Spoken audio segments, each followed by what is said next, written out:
Morning day student. बेटा आज के इस लेक्चर में हम लोग बात कर रहे हैं class 12th English medium Hindi medium biology के आरबीसी बायोलॉजी के आपके next topic that is topic का नाम है बेटा फीमेल रिप्रोडक्टिव सिस्टम यानी कि मादा जनन तंत्र। ठीक है, अगर आज हम लोग बात करें मादा जनन तंत्र की तो मैं आप लोगों को बात करूं और हम लोग स्टार्ट करें मादा जनन तंत्र को तो सुनिएगा।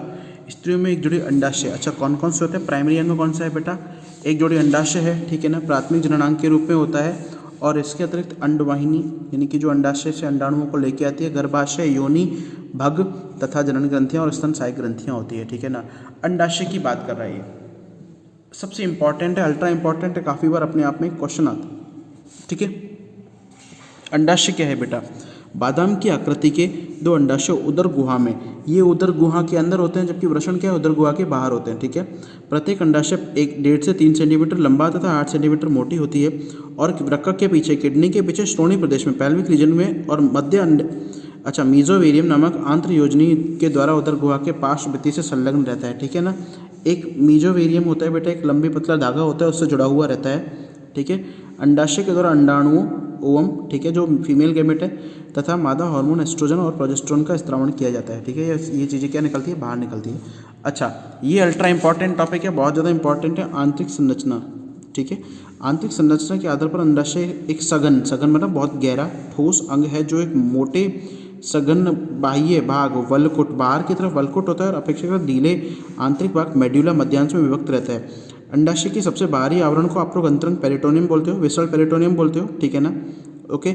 आंतरिक भाग में संयोजी ऊतक से बनी पतली महीन होता है बेटा, पतली सफ़ेद सी ट्यूनिका एल्बुजिनिया और इसके मध्य में घनाकार मतलब जिनकी कोशिकाएं क्या होती है, घन के आकार की होती हैं। ठीक है, इकैरी मतलब सिंगल, अकेली। जननिक उपकला जर्मिनल एपिथेलियम होती है। वल्कुट एवं मध्यांश का संयोजी ऊतक के तंतुओं से निर्मित पदार्थ स्ट्रोमा कहलाता है। वल्कुट यानी कि कॉर्टेक्स का और मध्यांश का मेडुला का जो संयोजी ऊतक से तंतुओं से निर्मित पदार्थ है वो स्ट्रोमा कहलाता है। वल्कुटीय क्षेत्र के स्ट्रोमा में, इसके स्ट्रोमा में बेटा प्रत्यास्थ तंतु, ठीक है ना, प्रत्यास्थ तंतु मतलब इलास्टिक फाइबर होते हैं, इलास्टिक फाइबर यानी कि लचीले क्या होते हैं बेटा, तंतु होते हैं। एरेखित पेशी यानी कि जो आपकी इच्छा के अनुसार काम नहीं करती तंतु। रुधिर वाहिनियाँ और परिपक्वता की विभिन्न अवस्थाओं में अनेक गोलाकार अंडाशय या ग्राफिन पुट्टिकाएं, ओवेरियन फॉलिकल्स या ग्राफिन फॉलिकल्स पाई जाती हैं। ठीक है, क्लियर है? अच्छा, ये पोटक कोशिकाएं क्या करती हैं? जो पुट्टिकाएं हैं इनमें विभाजन के द्वारा अंडाशय पोटक आकार में वृद्धि करता है। ओके, अब इनमें विभाजन होगा तो अंडाशय पोटक आकार में वृद्धि करेगा। इन कोशिकाओं में से एक शीघ्रता से आकार में वृद्धि कर अंडाणुओं का निर्माण करते हैं। शेष कोशिकाएं पोटक कोशिकाएं कहलाती है। ओके, अब वो इनमें से एक जो अंडाणु बनाएगी और बाकी रिमेनिंग क्या कहलाती है? पोटक कोशिकाएं, फॉलिकल सेल्स कहलाती है। परिपक्व पोटक जो है वो ग्राफिन पोटक कहलाता है। अंड कोशिका जो उस साइड से बाहर की तरफ, इससे बाहर की तरफ बेटा एक पारदर्शी मतलब जिसके चारों तरफ देखा जा सके, पतला स्तर होता है, जौना पेलिसोडा कहलाता है। ठीक है ना, जिनके बाहर स्तंभ भी होता है बेटा, खंबे के आकार की जो कोशिकाएं होती है उसे कोरोना रेडिएटा स्तर बनाती है। ठीक है, ग्राफिन पोटक जो है वो वृद्धि की अवस्था में अब कणिका में कला मेम्ब्रेना ग्रेनुलोसा की पोटक कोशिकाओं के बीच एक गुहा, पोटक की गुहा या एंट्रम, ठीक है, एंट्रम कैविटी का निर्माण करता है, जिससे इसमें एक रंगहीन मतलब कलरलेस द्रव, पुट्टिका द्रव, लिक्विड फॉलिकाई भरा रहता है और ग्राफी पुटक में एक स्थान पर पुटक की कोशिका गुहा का विस्तार नहीं हो पाता। इसमें अंड कोशिका युक्त संरचना कणिका में कला एवं कोशिकाओं के संयोजक पिंड के द्वारा पुटक की दीवार से जुड़ा रहता है। और अच्छा, संयोजक पिंड को अंडधर चक्रिका, अंडरपोज या डिफिड आपस क्यूनस ऑफस कहते हो। ठीक है ना, ओके। अब ग्राफिन पुटक जो वृद्धि की अंतिम अवस्था में प्राथमिक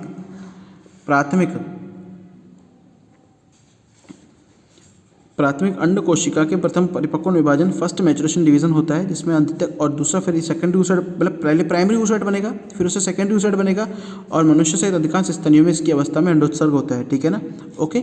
अब सेकेंडरी ऊसैड बाहर निकल जाता है।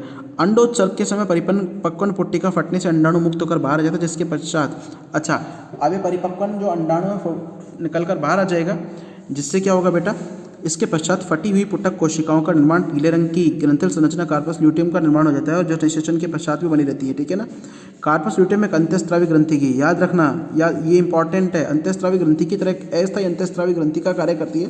इसके द्वारा प्रोजेस्टेरोन और एस्ट्रोजन हार्मोन स्रावित किए जाते हैं जो गर्भाशय तथा स्तन ग्रंथियों को क्रियाशील बनाते हैं। वयस्क महिला में दोनों अंडाशय में लगभग 4 लाख ग्राफिन पुट्टिकाएं होती हैं और इनमें अधिकांश को अपहैसन यानी कि अपोहन यानी कि डीजनरेशन के पश्चात मासिक चक्र औसत 28 दिन के साथ निष्कासित किया जाता है। ठीक है, अगला आता है आप लोगों का अंडवाहिनी यानी कि ओविडक्ट। इसे आप लोग फैलोपियन ट्यूब भी बोलते हो या फिर निषेचन नलिका भी बोलते हो। ठीक है ना। प्रत्येक अंडाशय से लगभग 12 सेंटीमीटर लंबी कीप नुमा कुंडलित पेशीय नलिका निकट से संबंध होते हैं, जैसे आप लोग डिंबवाहिनी, अंडवाहिनी, गर्भाशय नलिका, fallopian tube, oviduct, uterine tube भी बोलते हो। ठीक है ना। डिंबवाहिनी अपनी ओर अंडाशय के समीप से गर्भाशय तक फैली रहती है और इसका अग्र कीपनुमा भाग जो अंडाशय से लगा रहता है इन्फंडिबुलम या कीपक कहलाता है। ठीक है ना। आगे वाला भाग बेटा इन्फंडिबुलम कहलाता है। और इन्फंडिबुलम इसके किनारों पर उंगलियों अनेक झालरदार यानी कि उंगलियों प्रवर्ध होते हैं, जिन्हें आप लोग झालर फेमरी बोलते हो। और कीप का छिद्रनुमा मुख जो ऑस्टियम कहलाता है। अंडवाहिनी की दीवार संकुचनशील तथा अंदर से पक्षमाभी उपकला, पक्षमाभी मतलब उनके अंदर क्या होता है, सीलिया होते हैं। क्या होते हैं बेटा, सीलिया होते हैं।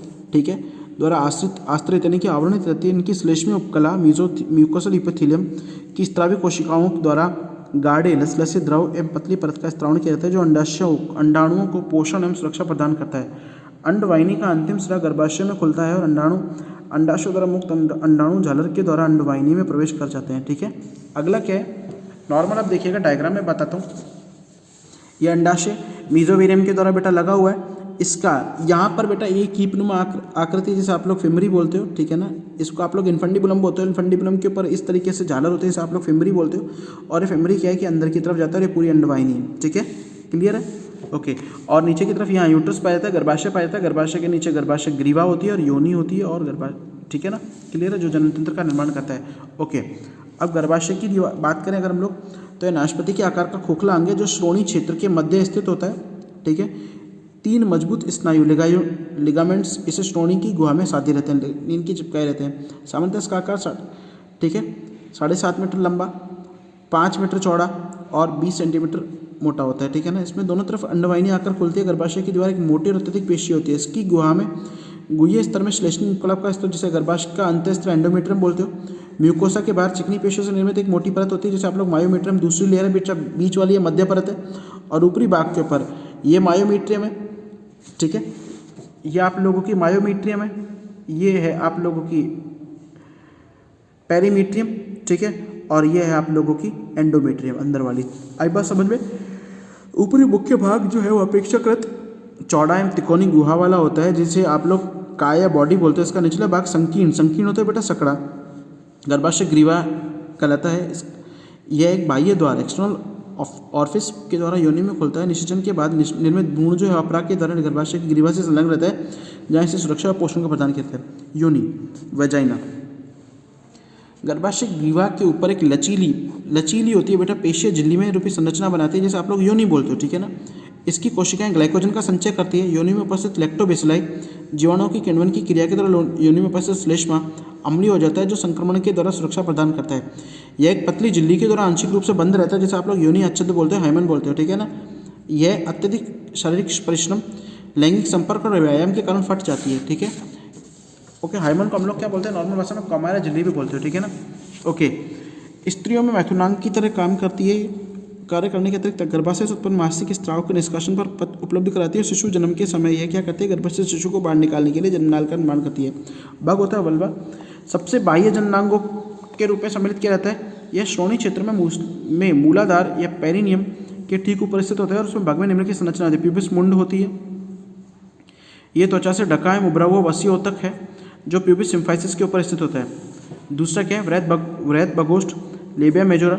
ये प्यूबिस मुंड से नीचे की तरफ एवं पीछे की ओर विस्तृत एक जोड़ी अनुदैर्ध्य वलन होते हैं। अनुदैर्ध्य मतलब लंबे एक फोल्ड होते हैं। ठीक है, जो त्वचा से आच्छादित वसीयोतक के द्वारा निर्मित इनकी बाह्य सतह पर रोम पाए जाते हैं। ठीक है। लघु बगोष्ठ क्या होता है, यह वृहद बगोष्ठों के बीच में उपस्थित एक जोड़ी वलन होते हैं, जो वर्णकों से युक्त त्वचा में निर्मित होते हैं। ठीक है ना। बक्षेप क्या होता है, क्लिटोरिस, ये प्यूबिस मुंड के नीचे होता है। इसे आप लोग नर के सेचन का समजात अंग भी बोलते हैं बेटा। ठीक है ना। ओके, खाण आप लोगों को बात बताऊं, प्रगाण जो होता है लघु बगोष्ठों के मध्य में स्थित एक दरार रूपी संरचना को आप लोग प्रगाण बोलते हैं। मूत्रवार के योनि के संगत के द्वारा आप लोगों के बक्षेप के ठीक नीचे एक छोटे छिद्र के रूप में होता है। इस द्वार के नीचे योनि द्वार या ऑर्फिस ऑफ वेजाइना स्थित होता है। ठीक है बेटा, क्लियर है, क्लियर है ना बेटा। ओके, अब देखिएगा आगे क्या कह रहे हैं, बार्थोलिन की ग्रंथियाँ। बार्थोलिन की ग्रंथियों की अगर हम लोग बात करें तो ये नॉर्मली सहायक ग्रंथियों के रूप में आती है। बार्थोलिन की ग्रंथियों की अगर मैं बात करूं तो योनि द्वार के दोनों तरफ एक सेम की आकृति की बीन शेप बेटा, इस तरीके की यूँ, ठीक है। सेम की आकृति की ग्रंथि वृत्त प्रकोष्ठ पर स्थित होती है। ग्रंथियां एक क्षारीय स्नेह के लुब्रिकेटिंग की तरह स्त्राव करती है, ठीक है। लुब्रिकेटिंग की तरह द्रव का स्त्राव करती है, जो कि भाग को नरम रखता है और लैंगिक परस्पर व्यवहार के समय सेक्सुअल इंटरकोर्स को सुगम बनाता है, ठीक है ना।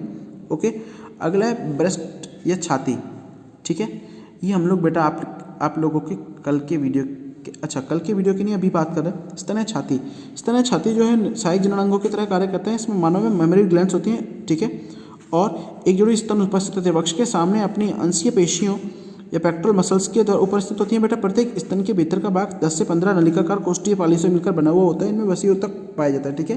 प्रत्येक पालियों में अंगूर के गुच्छों के समान दूध की ग्रंथियां होती है जो दूध का स्त्रावण करती है। ओके, और ये नवजात शिशुओं को क्या करती है, पोषण का प्रदान करती है। क्लियर है। अब पता है क्या होता है, प्रत्येक पाली में से निकली हुई छोटी वाहिनी दुग्ध लैक्टोफेज डक्ट बनाती है और वो स्वतंत्र रूप से निपल में आकर खुलती है। और पिगमेंटेड निपल क्या है कि एक बाहर की तरफ उभरी हुई एक पिगमेंटेड ये वर्णीकृत संरचना है, ठीक है। और इसके आसपास का क्षेत्र गहरा वर्णीकृत त्वचा क्षेत्र को आप लोग स्तन परिवेश बोलते हो, एरियल मेमी बोलते हैं। स्तन में चुचुक क्षेत्र का वसा का जमा होने के कारण पेशियों में काफ़ी उभार हुआ होता है। चुचुक में नॉर्मली आप लोगों को 0.5 सेंटीमीटर से मिलीमीटर के 15 से 25 छिद्र पाए जाते हैं, ठीक है ना। ओके, अब सुनिएगा, स्तन ग्रंथियों में वृद्धि का कार्य जो है उनका नियंत्रण सोमेटोस्टेटिन, प्रोलैक्टिन और एस्ट्रोजन, प्रोजेस्टेरोन, ऑक्सीटोसिन आदि हार्मोन करते हैं, ठीक है ना। और दुग्ध में वसा, लैक्टोसिन, केसिन, जो दूध निकलता है उसमें लैक्टोसिन केसिन प्रोटीन होती है, लैक्टोज शुगर होता है, लाइसोजाइम, कैल्शियम, विटामिन आदि प्रमुख महत्वपूर्ण प्रतिरक्षी पाए जाते हैं। माँ का दूध शिशु को पोषण प्रदान करने में महत्वपूर्ण उत्पाद है, ठीक है ना। क्लियर है। ओके, अब एक टॉपिक आता है यौवन आरंभ के समय नर और मादा में होने वाले परिवर्तन। अब यौवन आरंभ के समय बेटा नर में कौन कौन से लक्षण होते हैं। शिशन और वृषणकोष की आकार में वृद्धि होती है, वृषणों के आकार में वृद्धि, शुक्राणु का जनन प्रारंभ होता है, आवाज़ भारी हो जाएगी, ठीक है। ओके, शरीर में अलग अलग शरीर में विभिन्न भागों जैसे चेहरे, दाढ़ी, मुख, वक्षस्थल पर शोणी भाग में बालों का उगना, शरीर में तीव्र वृद्धि है, मनसीय क्षेत्र में वृद्धि होना, टेस्टोस्टेरोन, एफएसएच आदि हार्मोन का स्त्राव होना, और मादा की और मनोवैज्ञानिक आकर्षण। सेम मादा में ऐसा होगा।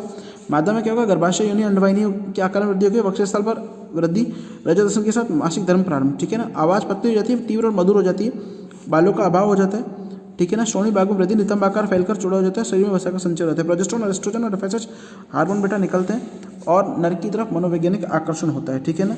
ओके, मानव में जो यौवनारंभ के लक्षण है वो नॉर्मली इनका जो प्रारंभ होना प्यूबर्टी या यौवनारंभ कहलाता है। ये लगभग 14 से 16 वर्ष की आयु में वृषणों की सक्रियता एवं शुक्राणुओं के उत्पादन के साथ शुरू होता है, जबकि 12 से 14 मादा में क्या 12 से 14 वर्ष में स्तन ग्रंथियों में वृद्धि और रजोदर्शन के साथ में प्रारंभ होता है, ठीक है। ये हो गया आप लोगों का चैप्टर कंप्लीट, ठीक है बेटा। क्लियर है।